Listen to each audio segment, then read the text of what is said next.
Assalamu alaikum, dear students. Welcome to our class Modern English, and we are going to start unit number 6. My dear students, hope you are doing good. Let's start the lesson, and its name is Taking a Tour. Please open page number 52. So my dear students, why do you write a letter to everyone? आपको पता है कि हम letter क्यों लिखते हैं किसी को, and what is the difference between a formal letter and informal letters, और फॉर्मल और इनफॉर्मल लेटर्स में क्या डिफरेंस होता है। यहाँ पर एक लेटर लिखा गया है, आइए हम लेटर को पढ़ते हैं। हाउस नंबर 727 आर उचली overpass Karachi. This is the address of the person who has written the letter, and his name is dear Sam. How are you doing? I hope you are fine. I am fine too. अब उससे पूछ रहा है कि आप कैसे हो। मैं ठीक हूँ और उम्मीद करता हूँ कि आप भी ठीक होगे। I wanted to write you back earlier but I could not because I was going on a trip. I just return recently. वो कहता है मैं तुम्हें पहले खत लिखना चाहता था लेकिन मैं नहीं लिख सका क्योंकि मैं एक ट्रिप पे चला गया था और अभी वापस आया हूँ। I must tell you that I have finally decided to visit the Hawks Bay at Karachi. उसने कहा कि मैं कराची में हॉक्स बे को विजिट करने का फैसला किया। The day has arrived for our family's day at the beach. My parents have been planning our family excursion to the beach ever since the summer holidays had started. मैं आपको ये ज़रूर बताना चाहूँ कि आखिरकार मैंने कराची हॉक्स पे जाने का फ़ैसला किया और वो दिन आ गया जब हमारे ख़ानदान के लिए जब हम सब साहिल पर गए।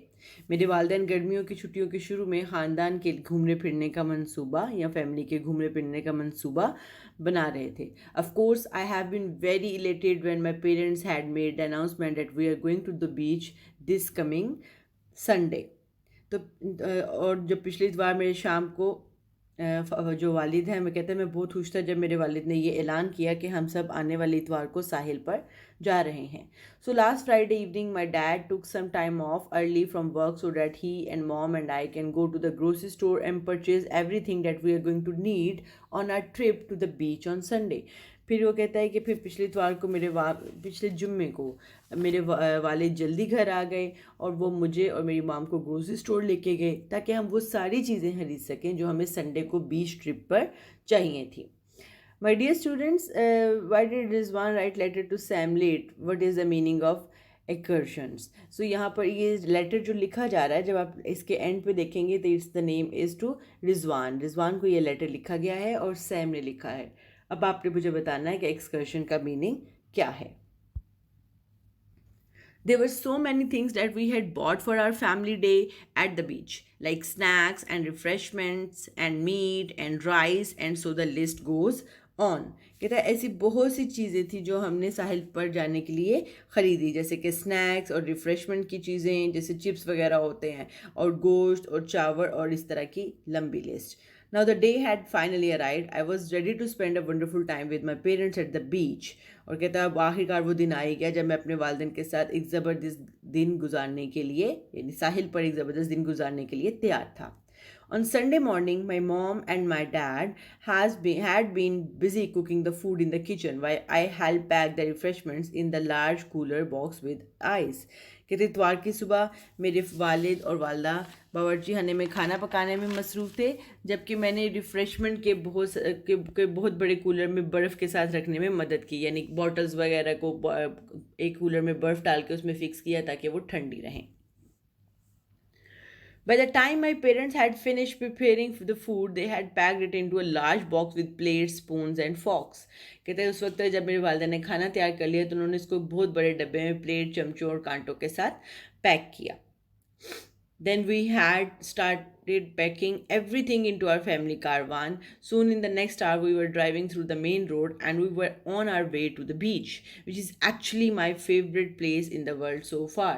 कहते फिर हमारा खानदानी कारवान ने सब कुछ पैक किया और अगले घंटे में हम एक बड़ी सी सड़क पर थे और हम साहिल के रास्ते पर थे जो असल में इस दुनिया की मेरी सबसे अच्छी जगह है या थी। The sea water was blue and the beautiful and as it sparkles in the warm sun. कहते समंदर का पानी नीला और खूबसूरत था, जो कि गर्म सूरज से चमक रहा था. There were a few people here and there on the beach. Some were busy playing cricket, while a few kids were building sand castles just for fun. कहते साहिल पर चंद ही लोग थे यहाँ वहाँ, जिनमें से कुछ क्रिकेट खेलने में मसरूफ थे और कुछ बच्चे रेत के किले बना रहे थे अपने मज़े के लिए. There were at least 3 or 6 people for the most already bathing in the clear blue sea water. कहते 3 या 6 लोग ऐसे थे जो कि समंदर के नीले पानी में नहा रहे थे. By the time we had gotten out from the caravan, I was already excited to go into the water and enjoy. कहते हैं इस वक्त जब हम अपने कारवान से बाहर गए तो मैं पहले ही बहुत पुरजोश था कि पानी में जाऊं और समंदर में नहाने का मज़ा लूं.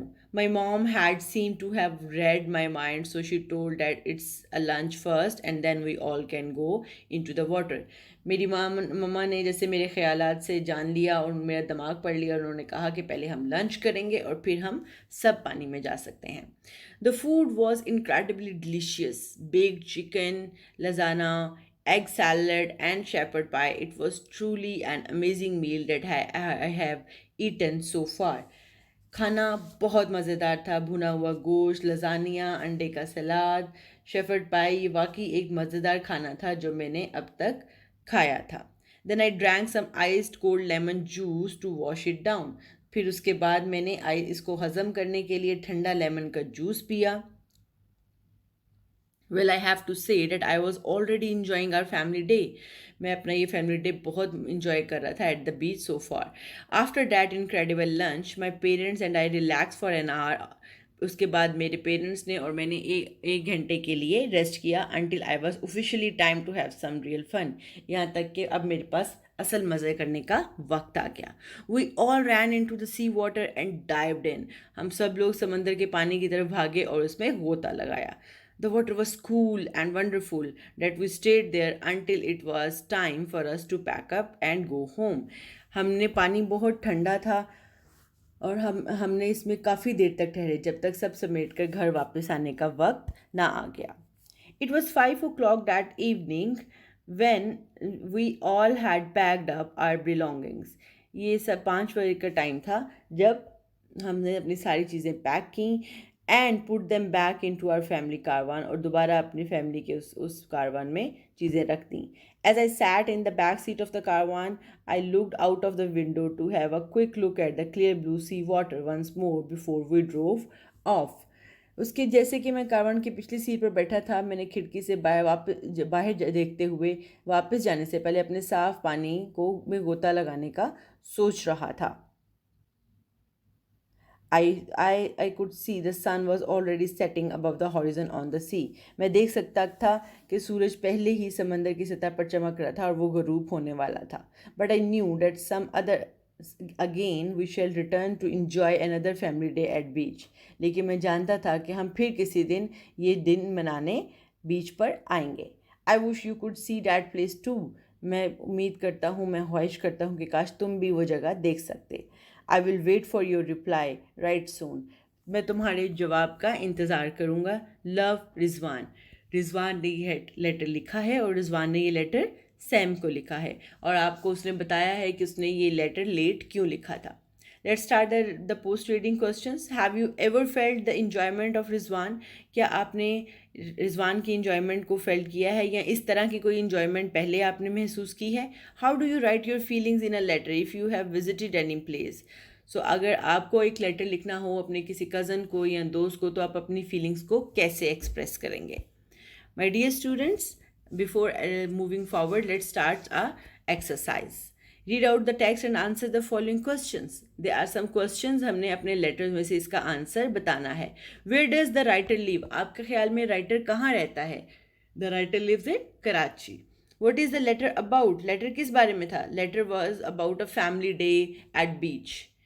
The third question is name a few things they bought for the trip. वो ट्रिप्स के लिए क्या क्या चीज़ें लेके गए? कुछ चीज़ों के नाम बताएं. They bought snacks, rice, meats and refreshment things, etc. Describe the trip in your own words. So you have to tell that what kind of trip that was. It was an amazing trip. A full day that writer spent with his family was memorable. They had really enjoyed the things. Describe, okay, how did the trip end, और ये trip ख़त्म कैसे हुआ. At 5 o'clock they packed their things. The writer was looking out of the window to had a quick look at the clear and blue sky and sea water and more before they drove off. So there are some options. You have to select the correct one according to the story. This is the B part. In the C part, so you have to match the words with their meanings.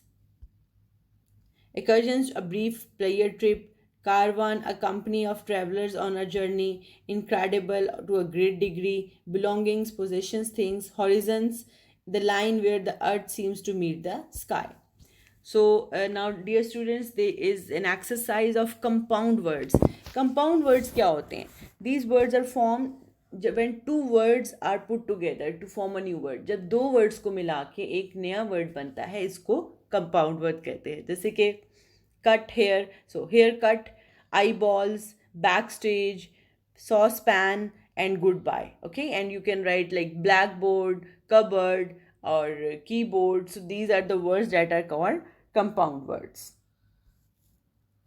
Use any 5 compound words in sentences and write in your notebooks. आपको ऊपर compound words दिए हैं जो आपने अपनी notebooks में उसके sentences बनाने हैं. Arrange the jumble words. ये यहाँ पर कुछ words हैं जिनको आपने arrange करना है. जैसे the first word is excursion, the second is grocery, the third is sparkles, horizons. Okay, next.